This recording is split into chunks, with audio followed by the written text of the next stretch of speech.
Millet மகாராணி மதுரையிலேருந்து சுமதி பேசுகிறேன். இன்றைக்கி வந்து ராகி மாவை வச்சு தான் டிஃபன் ரெசிபி பண்ண போகிறோம். அதுக்கு வந்து ஏற்கனவே மாவாட்டி வச்சுட்டோம்.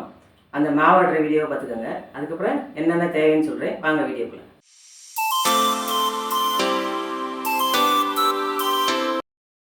நம்ம ராகி வச்சு ஒரு மாவு ரெடி பண்ண போகிறோம். இது வந்து நீங்கள் கிரைண்டரில் போட்டு அரைக்க வேண்டியதில்லை. ராகி தோசை மாவு தோசை இட்லி மாவு செய்கிறதுக்கு நம்ம மிக்சியில் 100 உளுந்து வெந்தயம் மட்டும் போட்டு அரைச்சி ராகி மாவும் அரிசி மாவும் சேர்ந்தால் மாவு மிக்ஸ் பண்ணிடலாம். அதுக்கு நான் 100 உளுந்து எடுத்திருக்கேன். 100 உளுந்து உங்களோட காமிக்கிறதுக்காக வச்சுருக்கேன். ஒரு டீஸ்பூன் வெந்தயம், இது ரெண்டையும் நல்லா கழுவிட்டு 2 மணி நேரம் ஊற வச்சு எடுத்து வச்சுருக்கேன். இதை மட்டும் தான் இப்போ மிக்சி ஜாரில் போட்டு அரைக்க போகிறோம். இந்த உளுந்தும் வெந்தயமும் 2 மணி நேரம் ஊற வச்சது. இதை நல்லா வலுவலுன்னு மிக்சியில் கொஞ்சம் கொஞ்சமாக தண்ணி ஊற்றி அரைச்சிக்கிறேன். அரைச்சிட்டு அதுக்கு வந்து அவுள் எடுத்து வச்சுருக்கேன். இது வந்து ஒரு 50 கிராம். அது வந்து கட்டியான அவுளாக இருக்கணும். அது வெள்ளை அவுளாக இருந்தாலும் பரவாயில்ல, கலர் அவுள் இருந்தாலும் பரவாயில்ல. நான் வந்து மட்டை அவுள் தான் எடுத்திருக்கேன். கழுவிட்டு இதையும் உளுந்து ஊற வைக்கும் போது இதையும் ஊற வச்சுட்டேன். அது வந்து 50 கிராம் அவுள். இது வந்து சாஃப்ட் ஆகிறதுக்காக, இட்லி தோசை சாஃப்ட் ஆகிறதுக்காக இந்த அவுள் எடுத்து வச்சுருக்கேன். இதை ஃபஸ்ட்டு இதை அரைச்சிக்கிடுவோம். இப்போ இந்த உளுந்து வெந்தயமும் அரைச்சிட்டு வந்துட்டோம். 100 உளுந்து 1 ஸ்பூன் வெந்தயம் இதெல்லாம் பொங்க அரைச்சிட்டு வந்துட்டேன். இதை ஊற்றிட்டு இதிலே இந்த அவுளையும் அரைச்சி எடுத்துக்கிறோம். இது 3 மட்டும்தான் அரைக்க வேண்டியது. அப்புறம் வந்து ராகியை வந்து மாவாக தான் சேர்க்க போகிறோம். இப்போ உளுந்து வெந்தயம் அரைச்சதோட இந்த அவுள் அரைச்சி வந்துருக்கோம்ல, 50 அவுள் ஊற வச்சுருந்தேன், அதையும் இதில் ஊற்றிக்கிடுவோம். இப்போ வந்து இதுக்கு 300 கிராம் ராகி மாவு எடுக்கணும். இந்த கப்பில் 2 கப்பு ராகி மாவு. இதை வந்து தனியாக வச்சு இதை கெட்டியாக கரைச்சிக்கிட்டு அப்புறம் தான் அந்த உளுந்து மாவோடு சேர்க்கணும். 300 கிராம் ராகி மாவு, 100 கிராம் அரிசி மாவு, அதுக்கு தேவையான உப்பு,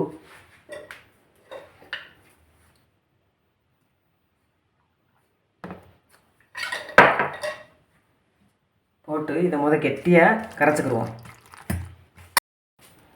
இந்த மாதிரி கெட்டியாக கரைச்சிக்கங்க.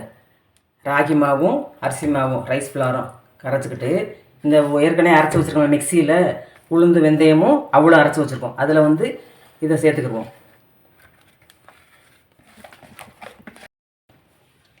அவ்வளோதான், கரைச்சாச்சு. இதை மூடி வச்சுட்டு 8 மணி நேரம் கழித்து பார்ப்போம். 6 மணிலேருந்து 8 மணி நேரத்துக்குள்ள ஃபெர்மெண்டேஷன் ஆயிரும். ராகி மாவு அரைச்சி மிக்சியில் அரைச்சி வச்சுட்டோம். உளுந்து வெந்தயம் மட்டும் மிக்சியில் அரைச்சி இந்த ராகி மாவும் அரிசி மாவும் கலந்து வச்சுட்டோம். அது இப்போ 8 மணி நேரம் ஆச்சு. மாவு எடுத்து பார்ப்போம். நல்லா ஃபெர்மெண்டேஷன் ஆயிடுச்சு. இதை வந்து நம்ம இன்னி ரெசிபி பண்ண ஆரம்பிச்சிருவோம். ஃபஸ்ட்டு இட்லி ஊற்றிக்கிடுவேன் நான். அதுக்கடுத்து இட்லி ஊற்றிட்டு அப்புறம் தேவையான பொருள் என்னென்னு பார்த்தா இந்த தேங்காய் துருவலும் கொஞ்சம் வெள்ளைப்பாகு கரைச்சி வச்சுருக்கேன். இது ரெண்டும் ராகி மாவு வச்சு இனிப்பாப்பம் செய்கிறதுக்கு யூஸ் பண்ணுவோம். இது வந்து ஊத்தப்பம் செய்கிறதுக்கு வச்சுருக்கேன். ஒரு பெரிய வெங்காயம், ஒரு கேரட்டும் துருவி வச்சுருக்கேன், பெரிய வெங்காயம் நறுக்கி வச்சுருக்கேன், அப்புறம் கொஞ்சோண்டு மல்லி கருவேப்பிலை, ஒரே ஒரு பச்சை மிளகா இது பொடிசாக நறுக்கி வச்சுருக்கேன். இது வந்து ஊத்தப்பம் செய்ய போகிறோம். இது வந்து இனிப்பாப்பம் செய்ய போகிறோம். அப்புறம் இட்லி தோசை இது எல்லாமே இந்த மிக்சியில் அரைச்சி இந்த ஒரு மாவுலேயே செஞ்சிடலாம். ஃபஸ்ட்டு இட்லி ஊற்றிக்கிடுவோம். இப்போ அடுப்பு பற்ற வச்சுக்கிடுவோம். இட்லி செய்கிறதுக்கு இட்லி பாத்திரத்தை தண்ணி ஊற்றி வச்சுட்டேன்.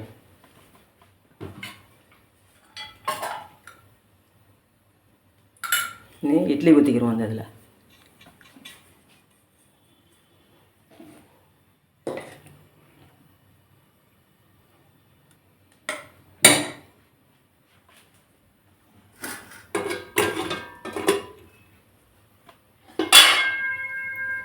மூடி வச்சுருவோம். இது 5 நிமிஷம் வேகட்டும். இப்போ இந்த தோசை தவா காயட்டும். இந்த ராகி மாவு வந்து நம்ம மாவாட்டுறது வந்து கிரைண்டர் அரைக்க வேண்டியதில்லை. இப்போ எங்கேயாவது போயிட்டு வரோம், ரொம்ப சிரமமாக டயர்டாக இருக்குது அப்படின்ற போது நீங்கள் விசேஷ நாளையில் போகும்போது ஒரு 100 உளுந்தும் 1 ஸ்பூன் வெந்தயம், ஒரு 50 அவுள் இதை மட்டும் ஊற வச்சுட்டு போயிட்டீங்கன்னா அந்த இது மிக்சியில் அந்த உளுந்து வெந்தயம் மட்டும் அந்த மூணையும் அரைக்கணும். அவுள் உளுந்து வெந்தயம் இதை மட்டும் அரைச்சிட்டிங்கன்னா அப்புறம் ராகி மாவும் அரிசி மாவும் 100 உளுந்துனா 300 ராகி மாவு, 100 அரிசி மாவு இதெல்லாம் கலந்து நல்லா கெட்டியாக்கிட்டு அப்படி இந்த அரைச்ச மாவு ஊற்றி ரெடி பண்ணி வச்சிடலாம். ரொம்ப டயர்டாக இருக்கும்போது கிரைண்டர்லாம் போட்டு ஆட்ட முடியாது. அப்போ மிக்சியில் அரைச்சி வச்சிடலாம். ஆனால் இதை வச்சு நம்ம இட்லி செய்யலாம், தோசை செய்யலாம், ஆப்பம் செய்யலாம், இப்படி எல்லா ரெசிபியும் செய்யலாம். ரொம்ப வசதியாக இருக்கும். சரி, இப்போ சட்டி காஞ்சிருச்சு, தோசை ஊற்றிக்குவோம். இப்போ தோசை ஊற்றிக்கிடுவோம்.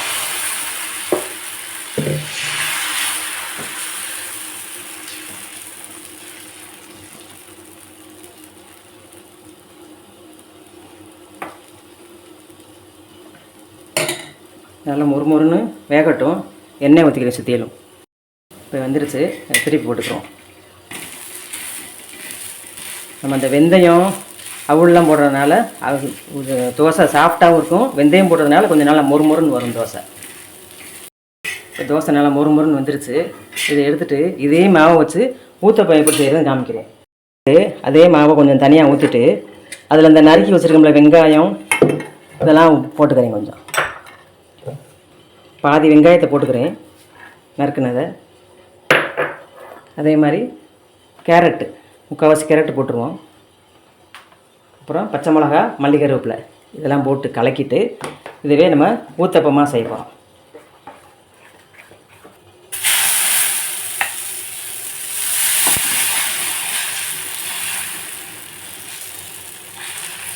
மேலாப்பில் கொஞ்சம் வெங்காயம் போட்டுக்கிறோம்.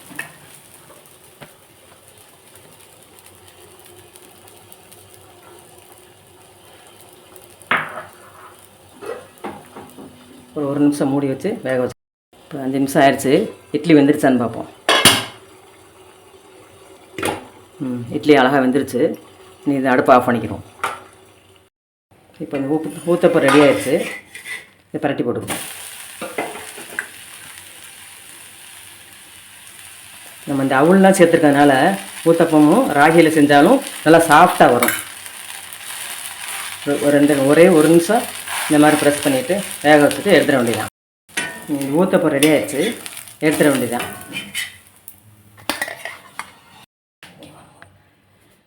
இந்த தோசை தட்டியை இறக்கி வச்சுட்டு இனிப்பாப்பம் செய்கிறதுக்கு ஆப்பக்கடாயை இங்கே வச்சுக்கிறேன். இது சூடாகட்டும். அதுக்குள்ளேயும் ஆப்பக்கடாயில் வச்சு மாவு வச்சுக்கிறேன். இதே மாவு தேவையான அளவு மாவு ஊற்றிக்கிடுவோம். ஊற்றிட்டு இந்த கொஞ்சோண்டு வெல்லம் கரைச்சி வச்சுருக்கேன். அது இனிப்பு எவ்வளோ தேவையோ அவ்வளோ போட்டுக்கலாம். அந்த வெள்ளை கொஞ்சோண்டு வெள்ளத்தில் கொஞ்சம் தண்ணி ஊற்றி அதை கரைச்சி வச்சுருக்கேன். அதை இதில் ஊற்றிக்கிடுவோம். இனிப்பு ஆப்பத்துக்கு இதை ஊற்றிட்டு ஒரு 1/2 ஸ்பூன் ஏலக்காய் தூளையும் போட்டுருவோம். போட்டுட்டு தேங்காய் துருவல் கொஞ்சம் போட்டுக்கோங்க. இந்த ராகி ஆப்பத்துக்கு வெல்லமும் தேங்காய் துருவலுமே போதும்.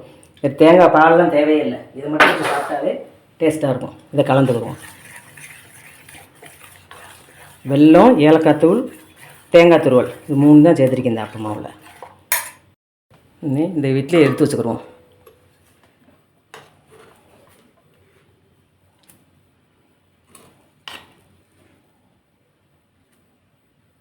நல்லா ஸ்பாஞ்ச் மாதிரி இட்லி நல்லா வெந்திருக்கு. நல்லா ஸ்பாஞ்ச் மாதிரி இருக்குது இட்லி. 6 நாள் இதே கண்டிஷனில் இருக்கும் மாவு. நல்லா ஸ்பாஞ்ச் மாதிரி இருக்குது இட்லி. இட்லி காஞ்சிருச்சு. இந்த இனிப்பு ஆப்பத்துக்கு ஊற்றிக்கிடுவோம்.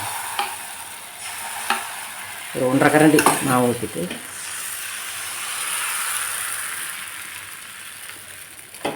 இதை மூடி வச்சு ஒரு நிமிஷம் வேக விடுவோம். இப்போ இனிப்பாப்பம் ராகி இனிப்பாப்பம் ரெடி ஆயிடுச்சு. எடுத்துக்கிடுவோம்.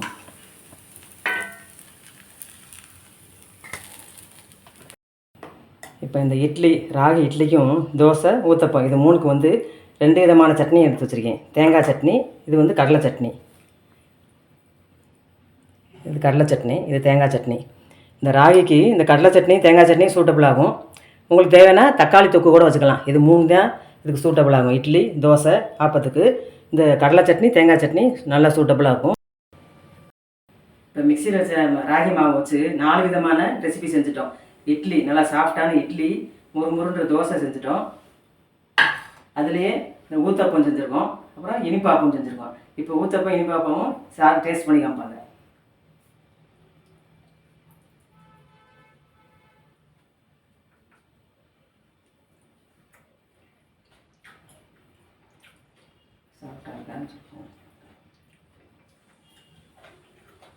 ஊத்தப்பம் சூப்பராக இருக்குங்க. நல்லா சாஃப்டாக இருக்குது. நீங்கள் செஞ்சு பாருங்கள் எப்படி இருக்குன்னு. அதுக்கடுத்து இனிப்பாப்பம் நான் டேஸ்ட் பண்ணி பார்க்குறேன். சுற்றிலும் முருகன் இருக்கும், நடுவில் சாஃப்டாக இருக்கும்.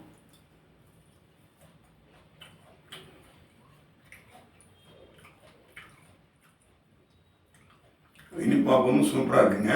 இது நம்ம கேழ்வரகில் செஞ்ச மாதிரியே இல்லை. நம்ம ஆர்டினரி ரைஸில் செஞ்ச இது மாதிரி ஊத்தப்பம் மாதிரி இருக்குது. அவ்வளோ டேஸ்ட்டாக இருக்குது.